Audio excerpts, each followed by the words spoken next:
وإلى مدين أخاهم شعيبا قال يا قوم اعبدوا الله ما لكم من إله غيره ولا تنقصوا المكيال والميزان. Nabi yang diberikan oleh Allah Subhanahu wa taala sebuah mukjizat di mana dia adalah seorang orator, memiliki kefasihan dalam bicara. Walaupun demikian banyak kaumnya yang kemudian masih mendustakan Nabi tersebut. Dialah Nabiullah Syuaib alaihi salatu wassalam. Nanti banyak pelajaran yang kita akan petik, terutama dalam kehidupan kita sehari-hari. Ma'asyiral muslimin yang dimuliakan Allah Azza wa Jalla, Nabi Syuaib itu istilah nama dalam Islam. Artinya nama Syuaib itu memang diambil di dalam Al-Quranul Karim. Namanya Syuaib.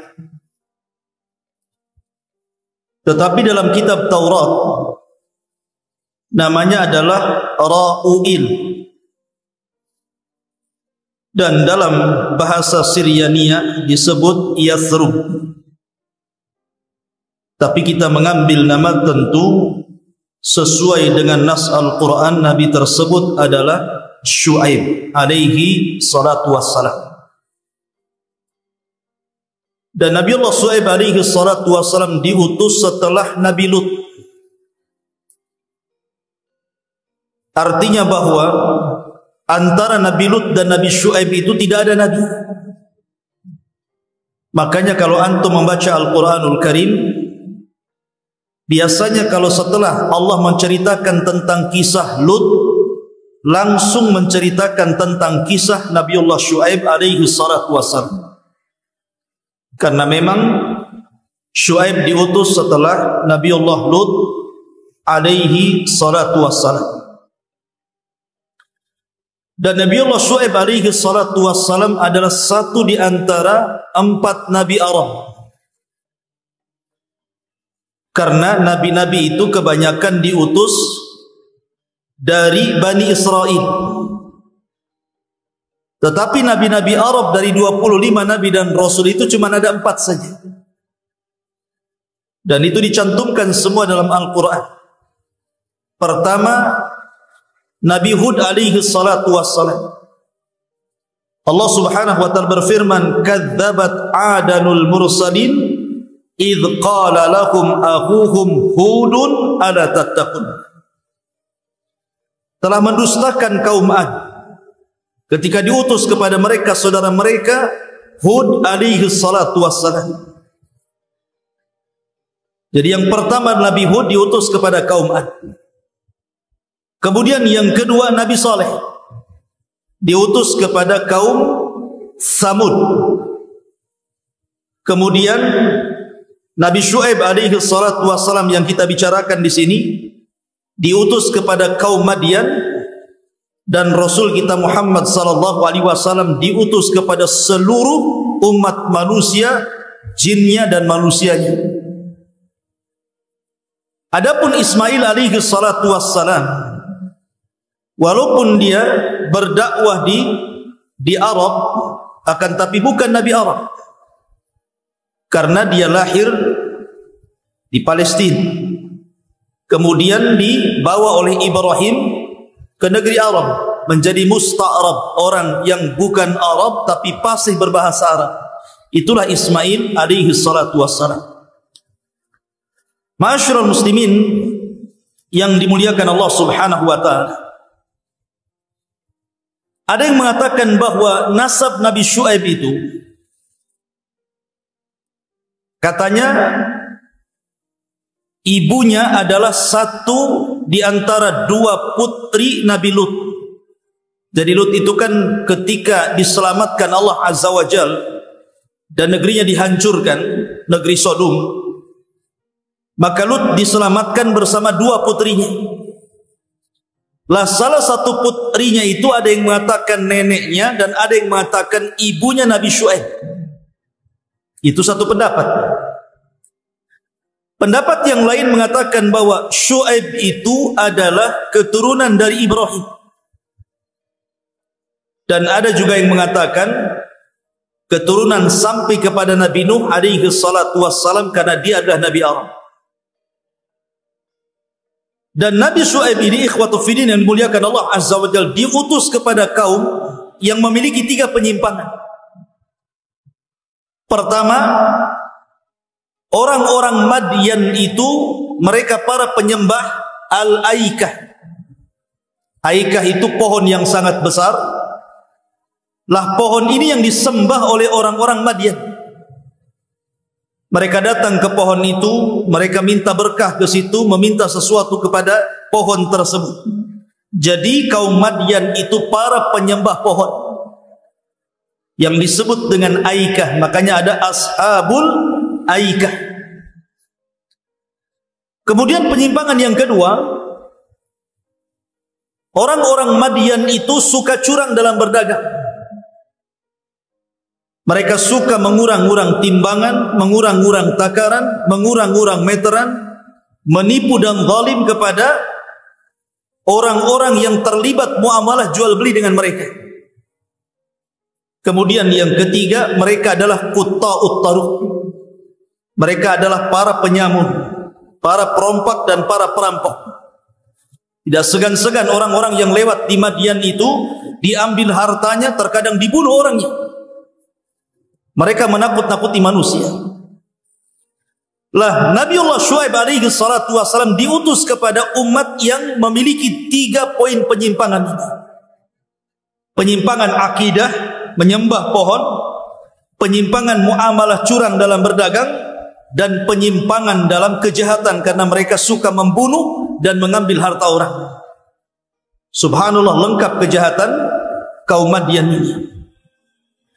Ma'asyiral muslimin yang dimuliakan Allah Azza wa Jalla. Adapun Madian, di mana Madian itu? Ada yang mengatakan bahwa Madian itu terletak sekarang di Madinah, di kota namanya Al-Bada, bagian barat laut Saudi, sekitar 170 km dari Tabuk, tempat peperangan Nabi SAW. Dan sisa-sisa peninggalan Nabi Syuaib sampai sekarang masih ada. Karena kaum Madian itu kan mengikuti kaum sebelumnya, suka membuat rumah di gua-gua, dibuat istana-istana cantik, dan peninggalannya sampai hari ini masih ada dan suka dikunjungi. Makanya kalau antum ada uang, boleh antum mengunjungi bekas-bekas peninggalan Nabi Syuaib kaum Madian sana. Kalau antum umroh atau haji gitu ya. Ma'asyiral muslimin yang dimuliakan Allah Azza wa Jalla. Adapun menurut orang-orang Yahudi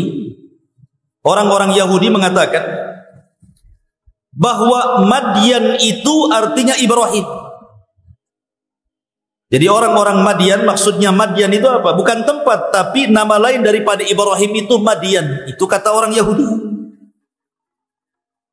Dan Nabi sallallahu alaihi wasallam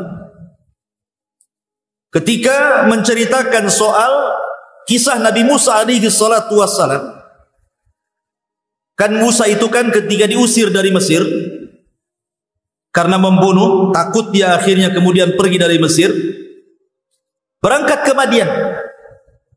Lah Madian ini tempat di mana Musa bersembunyi selama 40 tahun. Dan di Madian ini pula kemudian Musa menikah dengan salah seorang putri daripada Nabi Syuaib. Walaupun dalam Islam Syuaib yang dimaksud bukan Nabi, tapi orang soleh.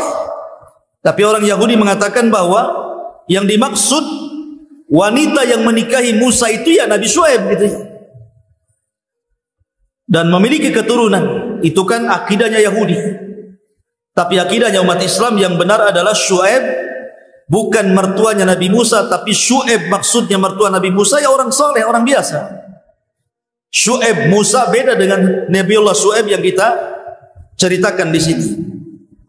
Taib ma'asyiral muslimin yang dimuliakan Allah Azza wa Jalla, kita urut kisah ini dan saya ambil dari dua surat yang sangat panjang, karena Al-Quran menyebut kisah Syuaib ini di 11 ayat dalam Al-Quran. Jadi ada 11 tempat dalam Al-Quran menceritakan tentang kisah Nabi Syuaib, tetapi yang paling panjang ada di 2 surat. Pertama suratul A'raf, dan yang kedua surah Hud. Ini yang kita akan bahas pada malam hari ini. Ma'asyiral muslimin yang dimuliakan Allah Subhanahu wa taala. Allah Subhanahu wa taala berfirman, "Wa ila Madyana akhahum Syuaibah." Dan kepada bangsa Madian diutus saudara mereka Nabiullah Syuaib alaihi salatu wassalam. Lihat Allah Subhanahu wa taala ketika mengatakan akhuhum, saudara mereka. Kenapa Allah menggunakan bahasa, dan ketika Allah mengutus kepada kaum Madian saudara mereka yang bernama Syuaib, kenapa disebut saudara mereka? Kata para ulama, disebut akhuhum, saudara mereka, karena orang-orang Madian itu mengetahui Syuaib sedari kecil. Jadi bagaimana Syuaib kecil, Syuaib remaja, Syuaib dewasa sampai menjadi nabi, mereka mengenal siapa Nabi Allah Syuaib alaihi salatu wassalam. Bagaimana akhlaknya, bagaimana muamalahnya, bagaimana kebaikannya, mereka paham. Dan begitulah para nabi diutus dari bangsanya sendiri. Seperti Nabi SAW dikenal oleh orang-orang Quraisy, akhlaknya, kejujurannya gitu ya. Sehingga ketika dia mengaku menjadi nabi, tidak bisa dicacati akhlaknya oleh kaumnya. Begitu juga Nabi Allah Syuaib alaihi salatu wassalam. Sebagaimana kebiasaan para nabi, maka yang pertama kali dakwahkan para nabi adalah tauhid. Makanya Allah mengatakan, qala ya qaumi budullaha ma lakum min ilahin ghairu.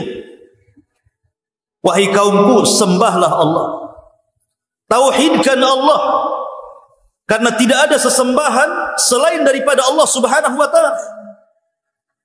Artinya bahwa seluruh para nabi dan rasul pertama kali dakwah adalah tauhid. Makanya Allah berfirman dalam Al-Quran, wa laqad ba'atsna fi kulli ummatir rasulan an ibudullaha wajtanibut taghut.